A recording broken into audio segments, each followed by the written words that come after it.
오늘 하세나 본문은 열왕기하 8장 16절에서 29절까지의 말씀입니다. 이스라엘 왕 아합이 아들 요람 제5년에 여호사밧이 아직도 유다의 왕일 때에 여호사밧의 아들 여호람이 다스리기 시작하였다. 그는 32살의 왕이 되어 8해 동안 예루살렘에서 다스렸다. 그는 아합이 딸을 아내로 맞아들였기 때문에 아합 가문이 한 대로 이스라엘 왕들이 간 길을 갔다. 이와 같이 하여 그는 주님 보시기에 악한 일을 하였다. 그러나 주님께서는 자기의 종 다윗을 생각하셔서 유다를 멸망시키려고는 하지 않으셨다. 주님께서는 이미 다윗과 그의 자손에게서 왕조의 등불이 영원히 꺼지지 않게 하시겠다고 약속하셨기 때문이다. 여호람이 다스린 시대에 에돔이 유다의 통치의 반기를 들고 자기들의 왕을 따로 세웠다. 그래서 여호람은 모든 병거를 출동시켜 사일로 건너갔다가 그만 에돔 군대에게 포위를 당하고 말았다. 그러나 여호람은 병거대장들과 함께 밤에 에돔 군대의 포위망을 뚫고 빠져나왔다. 군인들은 모두 흩어져 각자의 집으로 갔다. 이와 같이 에돔은 유다에 반역하여 그 지배를 벗어나 오늘날까지 이르렀고 그때의 림나 역시 반역을 일으켰다. 여호람의 나머지 행적과 그가 한 모든 일은 유다 왕 역대지략에 기록되어 있다. 여호람이 죽어 그의 조상과 함께 다윗 성에 장사되었다.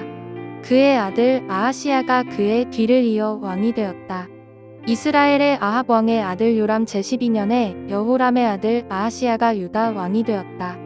아하시야가 왕이 될 때의 나이는 22살이었고 그는 한 해 동안 예루살렘에서 다스렸다. 그의 어머니 아달랴는 이스라엘 오므리 왕의 딸이었다. 그는 아합 가문의 사위였으므로 아합 가문의 길을 걸었으며 아합 가문처럼 주님 보시기에 악한 일을 하였다. 그는 아합이 아들 요람과 함께 시리아 왕 하사엘과 싸우려고 길르앗의 라못으로 갔다. 그 싸움에서 시리아 군대가 요람을 쳐서 부상을 입혔다. 요람 왕이 시리아 왕 하사엘과 싸우다가 라마에서 시리아 사람들에게 입은 상처를 치료하려고 이스라엘로 돌아갔다. 그때에 아합이 아들 요람이 병이 들었으므로 여호람의 아들인 유다의 아하시야 왕이 문병을 하려고 이스라엘로 내려갔다. 오늘 16절을 보면 여호사밧이 아직도 유다의 왕일 때에 여호사밧의 아들 여호람이 다스리기 시작했다라는 이야기가 나옵니다. 이것은 여호사밧과 그의 아들 여호람이 일정 기간 동안에는 공동으로 통치했음을 나타내는 말입니다. 여호람은 여호사밧의 죽음 후에 비로소 홀로 통치하게 됩니다. 유다의 왕 여호사밧은 이스라엘의 아합과 동맹을 맺은 적이 있는데요. 이렇게 동맹을 맺은 결과 여호사밧의 아들 여호람과 아합의 딸이 서로 결혼을 하게 됩니다. 이것이 여호람에게 치명적인 결과를 낳게 했는데요. 아합 가문이 한 대로 이스라엘 왕들이 간 길을 여호람도 간 것입니다. 주님이 보시기에 악을 행한 것이죠.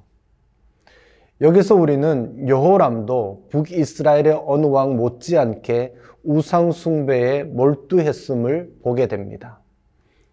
이렇게 된 근본적인 원인이 무엇 때문이었죠? 18절에 보니까 아합의 딸을 아내로 맞아들였기 때문입니다.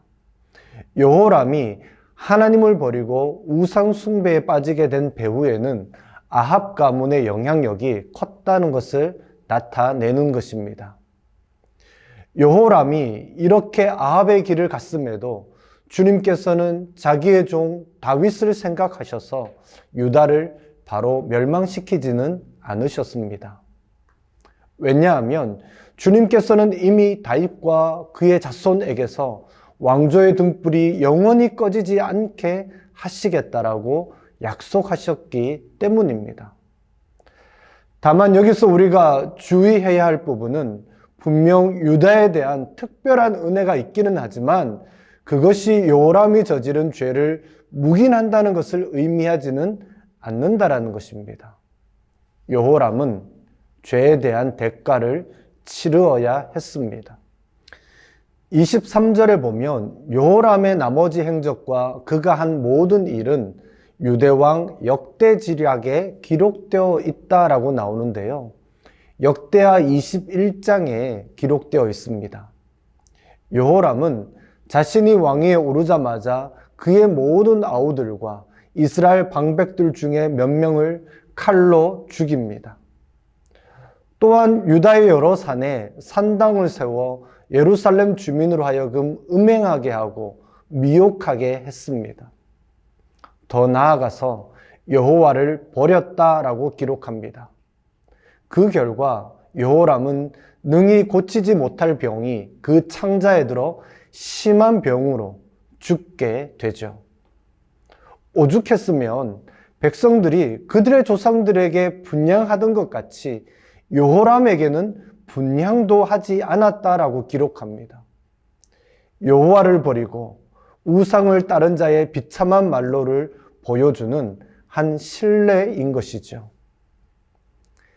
25절부터 등장하는 여호람의 아들 아하시야 왕도 아합 가문처럼 주님 보시기에 악한 일을 행하였다라고 기록합니다. 더 나아가 그는 아합의 아들 요람과 동맹을 맺었습니다. 이러한 동맹의 결과로 나타나는 것은 유다와 이스라엘 모두에게 있었던 바알 숭배입니다. 하나님을 주인으로 섬기는 것이 아니라 이방의 헛된 우상인 바알을 주인으로 섬기는 일이 유다와 이스라엘 모두에게서 진행된 것입니다. 오늘 본문에 등장하는 하나님은 어떤 분입니까? 여호람과 아하시야의 대를 이은 제약에도 불구하고 자기의 종 다윗과 한 약속 때문에 유다를 멸망시키지 않으셨습니다. 그만큼 하나님은 약속을 철저하게 지키시는 신실하신 분입니다. 오늘 본문을 묵상하는 중에 경외심을 갖게 하는 것 중에 하나는 하나님은 여호람과 아하시야가 행한 모든 악한 일을 보셨고 공의롭게 평가하신다라는 것입니다.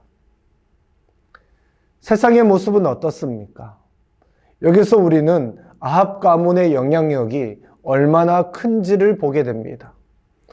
생산과 풍요를 가져다 준다고 알려진 바알 숭배가 여호람과 아하시야와 같은 지도자들의 가정에 뿌리 깊게 내리고 있을 뿐만 아니라 그 역기능적인 지도자들을 통해 백성들까지도 죄악에 오염되고 그 결과 하나님을 떠나게 만들어 버립니다.